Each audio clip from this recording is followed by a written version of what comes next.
Come look at this tomato plant, stripped to bare sticks overnight. See the white spikes on the caterpillar that did it? Everyone calls those eggs and squashes the whole worm. They're a wasp, already killing it for free. My fix was one bottle, $16, and the spray most people reach for kills your free help. I walked out with my coffee and half the plant was gone. Bare stems, I honestly thought a deer got in. It wasn't a deer, it was one caterpillar. Thick as my finger, green as the stem, sitting right where the leaves used to be. Hey, I'm Maggie. No affiliates, no bug truck in my driveway, just me. One bottle and a wasp working for free. Back to the caterpillar. Its back was studded with little white spikes, grains of rice, standing on end. My gut said eggs. My gut was wrong. Those aren't the pest's eggs. They're cocoons. A Braconid wasp already ate that caterpillar from the inside out. She stings the worm and lays about 65 eggs straight into its blood. Her grubs eat it from the inside. Then they chew their way out and spin those white cocoons on its back. That worm is already dead. It just hasn't stopped yet. Here's the line from the extension office that stopped my hand. Leave those hornworms alone. The wasps that hatch go hunt the next batch. And a parasitized worm eats roughly a fifth of what a healthy one does. It's barely feeding. It's a nursery now, not a threat. So I left it on the plant. Ugliest mercy I've ever shown a bug, and the cheapest pest control I've ever gotten. Now here's the trap. Grab a broad-spectrum bug spray for that bed, and you don't just miss, you kill your own backup. Rutgers puts it plainly. These parasitoids are highly sensitive to chemical sprays, and badly applied insecticide wipes out the beneficial ones. That's the whole problem with calling a truck for this. The wide-spectrum stuff can't tell your enemy from the wasp already beating her. Here's my whole kit on the bench. One bottle, one little flashlight, a pair of gloves, and the dish soap from under my sink. The bottle is the one that matters. Bacillus thuringiensis, BT for short. It's a soil bacterium in a spray bottle, not a chemical. Here's the part that flipped it for me. BT isn't poison, it only switches on inside a caterpillar's gut, nowhere else. A caterpillar's gut runs alkaline, up around 9, even 10.5. At that number, the toxin unlocks. Your stomach is the opposite. Acid. It destroys that toxin before it turns on. And we don't even carry the receptors it needs. 18 people ate this stuff 5 days straight in a test. Nothing happened. That's not a guess. That's the actual trial. And each BT type only hits one insect family. The Kurstaki strain in this bottle reads caterpillars, beetles, bees, worms, wrong address. I'll be straight though. It's safe by every standard test, but a European review flagged a data gap on honeybee larvae. So I don't say zero risk forever. I say tested, selective, and the only thing on my shelf that leaves my wasp alive. Here's the assembly. BT spray ready to use 1671, and it goes on at dusk, not at noon. BT only works by eating, not touching, so I soak the leaves, tops and undersides, and let the worm chew treated tissue. Dusk matters. Sunlight and rain break the spores down, so I go back over it every 5 to 7 days or after rain. A few days after the first pass, the chewing stopped, new leaves came in whole, and the cocooned worm was still sitting there untouched. Now, how do you find the thing before it eats the whole plant? It's green on green. You will not spot it looking. So stop looking up. Look down. Black droppings under the plant. That's the tell, and it's free. Frass comes out green and dries to black. Dark pellets on a leaf mean there's a caterpillar the size of your finger above it. 3 extension offices say the same thing about that frass. Word for word. It's the one signal that never lies in my beds. But my favorite trick happens after dark.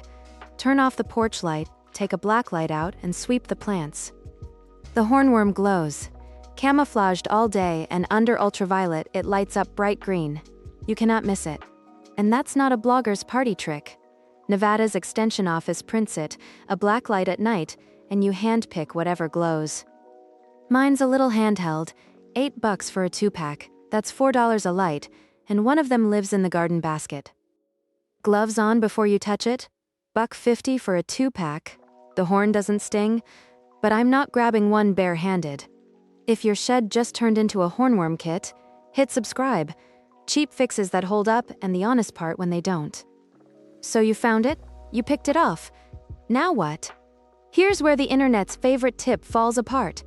I keep seeing it online. Mix Dawn in a spray bottle, soak the plant, hornworms gone, big channels, big numbers, everybody nodding.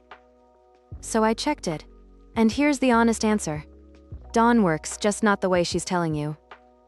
George's extension names this exact caterpillar. Big-bodied bugs aren't touched by spray-on soap. It has to coat the whole body. A mist can't. But the same office gives the version that works. Drop the ones you picked into a bucket of soapy water, drown them. So Dawn earns its spot, about $3 already under your sink. Drown it, don't spray it, that's the whole correction. Gardeners keep saying straight to the chicken coop. That part isn't folklore. 2 extension offices print it right next to the soapy bucket. Here's the honest gap though. Nobody checked whether it's good for the chicken. Not one extension, not one vet source, it's just printed. So if you keep birds and you're not sure, the boring bucket stays the safe bucket. That one nobody has to test. Now the one I want gone for good. Cinnamon, sprinkle it round the stem and the moth won't lay eggs. That's the claim. $1.50 at the dollar store. Smells lovely. Looks like you did something. I checked 5 extension sources. Not one mentions cinnamon. And here's why it can't work. That moth doesn't shop by smell the way we do. Her antennae read one specific blend. Tomato. The host plant's own volatiles, picked out at the antenna before her brain even weighs in. A cinnamon cloud isn't in that conversation. No mechanism, no trial, no extension backing it. Pretty jar, 0 proof. Put it back on the spice rack. If a pest service ever quoted you for a tomato bed, drop the number below. I want to see how badly we're getting hosed. Now the comment I know is coming, because it lands under every hornworm video ever made.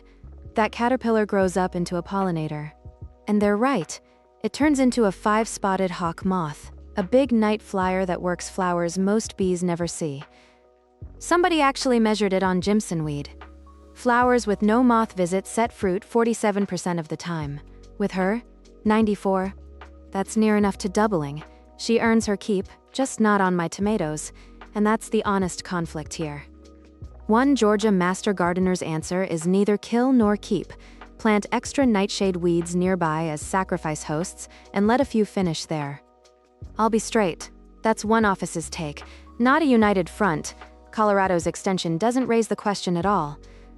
My neighbor was ready to call somebody about her tomatoes. She borrowed the Blacklight instead, picked what glowed, and left the cocooned one alone. Her plants came back, and she's got wasps working her bed now that I never had to buy her. Let's add it up. The bottle, $16.71. The Blacklight 2-pack, $8. Gloves, $1.50. The soap was already under the sink, about $3 under $30. Out the door and no truck in my driveway. And the service? Never called one, so I won't quote a price I don't have. I'll just tell you what my bed cost. If you do one thing, go out after dark with a Blacklight and pick what glows. If you do 2, spray the BT. Save this one. You'll want it in your hand the first morning you find black pellets under a tomato leaf. Turns out those white spikes weren't the problem. They were the pest control. Already hired, already paid, and I nearly squashed them. Smart dollars, real gardens, verified receipts. Tell me below, what did you spray on your tomatoes before you knew better? I read every single one.